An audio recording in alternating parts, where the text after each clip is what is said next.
ছোট ছোট করে কেটে দেখি একটু ভাপ দিয়ে সেদ্ধ করে তারপরে ডালে দিব।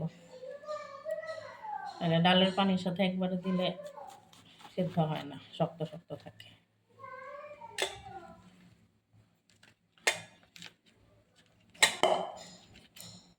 বেঁচে আছে ভালোই।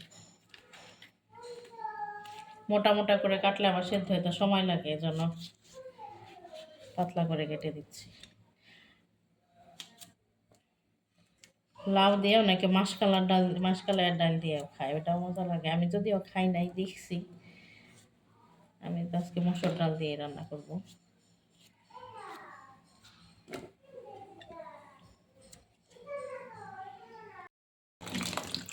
লাউ এভাবে কেটে ভালো মতো ধুয়ে অর্ধেক ডালে দিব আর অর্ধেক আরেকটা তরকারিতে দিব। পানি শেষ মনে হয়, একদম অল্প অল্প পানি আসতেছে।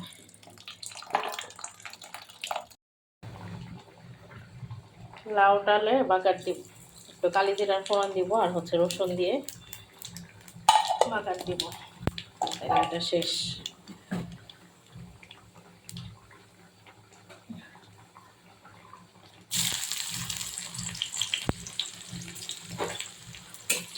আর ডালের মধ্যে হচ্ছে কাঁচামরিচ দিচ্ছি, পেঁয়াজ দিচ্ছি,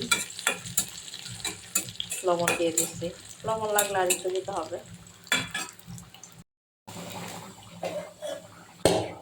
গরম এখানে হচ্ছে এখন সেদ্ধ করা লাউ সেদ্ধ করে নিয়েছিলাম, সেদ্ধ করা লাউ গুলো দিয়ে একটু রেখে তারপরে অল্প একটু ডাল দিয়ে বাগার দিই।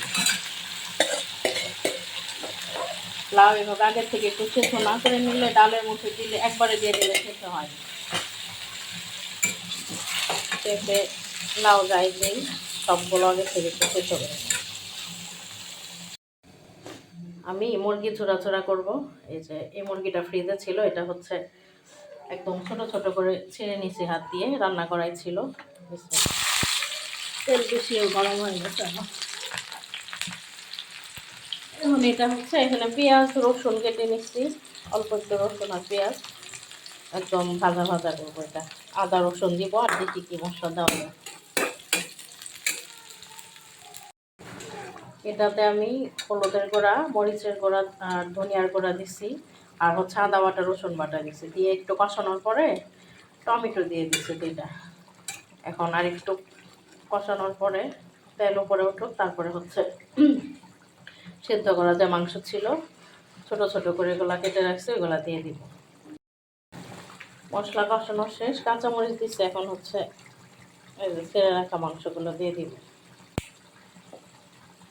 এটা রুটি দিয়ে খাওয়া যায়, রুটির সাথে খেতে মজা। হাড্ডিগুলো দিব না, বড় বড় হাড্ডিগুলো রেখে দিচ্ছি, ছোটোগুলো দিয়ে দিব। আর মাংস দিয়ে একটু নাড়াচাড়া করে তারপরে হচ্ছে আর একটু পেঁয়াজ দিব। এই মুরগিটা হচ্ছে আমার ফ্রিজে ছিল রান্না করা, এটা করলাম যে এভাবে করি, তাইলে খেতে ভালো লাগে।